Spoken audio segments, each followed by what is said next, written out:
ഒരു സംസ്ഥാനം ആര് ഭരിക്കുന്നതെന്ന് നോക്കിയാണോ ഫെഡറലിസത്തിൽ ഊന്നി പ്രവർത്തിക്കുന്ന ഒരു കേന്ദ്ര ഭരണകൂടം ധനവിഹിതം അനുവദിക്കേണ്ടത്?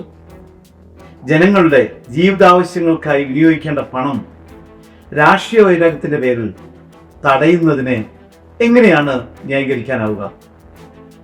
ഇന്ന് കേരളം നേരിടുന്ന പ്രധാന പ്രതിസന്ധികളിൽ ഒന്നാണ് ഇത്.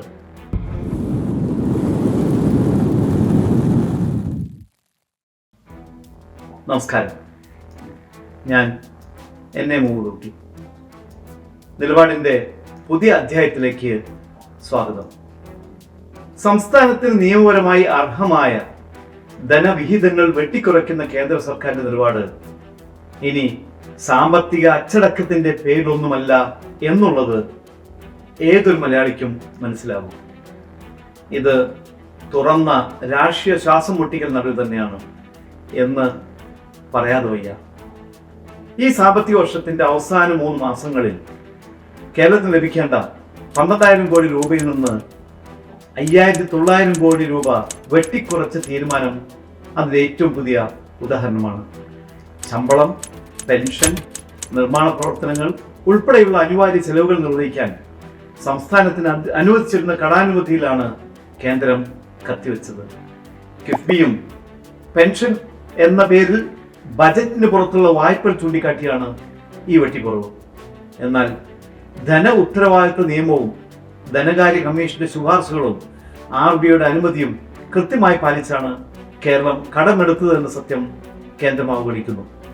ഈ വർഷം മാത്രം 17,000 കോടി രൂപയുടെ കടാനുമതി നിഷേധിച്ചതിലൂടെ സംസ്ഥാന ഭരണകൂടത്തിന്റെ പ്രവർത്തനങ്ങൾ തടസ്സപ്പെടുത്താനാണ് കേന്ദ്രം ശ്രമിക്കുന്നത്. ഇത് ധനപരമായ നിയന്ത്രണമല്ല, മറിച്ച് ജനാധിപത്യമായി തിരഞ്ഞെടുക്കപ്പെട്ട സർക്കാരിനെ അസ്ഥിരപ്പെടുത്താനുള്ള രാഷ്ട്രീയ തന്ത്രമാണ്. കേന്ദ്ര ഏജൻസികൾ തന്നെ അംഗീകരിച്ച സാമ്പത്തിക നേട്ടങ്ങളുള്ള സംസ്ഥാനമാണ് കേരളം. റിസർവ് ബാങ്കിന്റെയും CAGയുടെയും റിപ്പോർട്ടുകൾ കേരളത്തിന്റെ ധനമാനേജ്മെന്റ് രാജ്യത്തെ മികച്ച 5-ൽ-1 വ്യക്തമാക്കുന്നു. ആളോഹരി വരുമാനവും ആഭ്യന്തര ഉൽപാദനവും ഇരട്ടിയായിട്ടും ശരാശരി 12% വളർച്ച കൈവരിച്ചിട്ടും ഈ നേട്ടങ്ങളെ അംഗീകരിക്കാൻ കേന്ദ്ര സർക്കാർ തയ്യാറാകുന്നില്ല. റവന്യൂ വരുമാനത്തിന്റെ 20% മാത്രമാണ് കേരളത്തിന് കേന്ദ്രത്തിൽ നിന്ന് ലഭിക്കുന്നത്. അതേസമയം മറ്റ് സംസ്ഥാനങ്ങൾക്ക് ഇത് 50 മുതൽ 73% വരെയാണ്. കേന്ദ്രാവിഷ്കൃത പദ്ധതികളിലൂടെയും ഗ്രാന്റുകളിലൂടെയും കേരളത്തെ ക്രമാതീതമായി വഞ്ചിക്കുകയാണ്. തൊഴിലുറപ്പ് പദ്ധതി തകർത്തതിലൂടെ 3,000 കോടി രൂപയുടെ അധിക ബാധ്യത കൂടി സംസ്ഥാനത്തിന് മേൽ ചുമത്തി.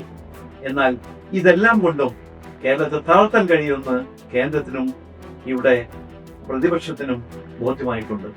ക്ഷേമ പെൻഷൻ വർധന, സ്ത്രീ സുരക്ഷാ പദ്ധതികൾ, യുവജനങ്ങൾക്കായുള്ള കണക്ട് ടു വർക്ക് പദ്ധതി തുടങ്ങിയ ജനപക്ഷ തീരുമാനങ്ങൾ തുടരുകയാണ്.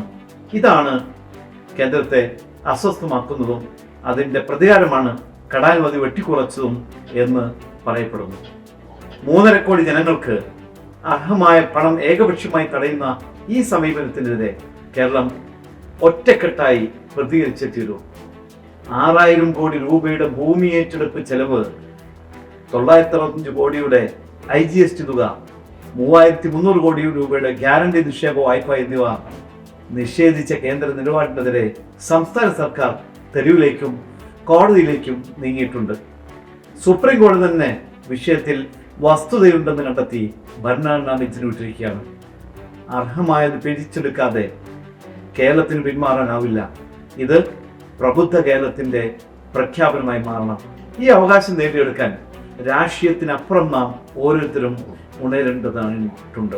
ഇതിനായി ഐക്യത്തോടെ നമുക്ക് ഒറ്റക്കെട്ടായി വാദിക്കാം.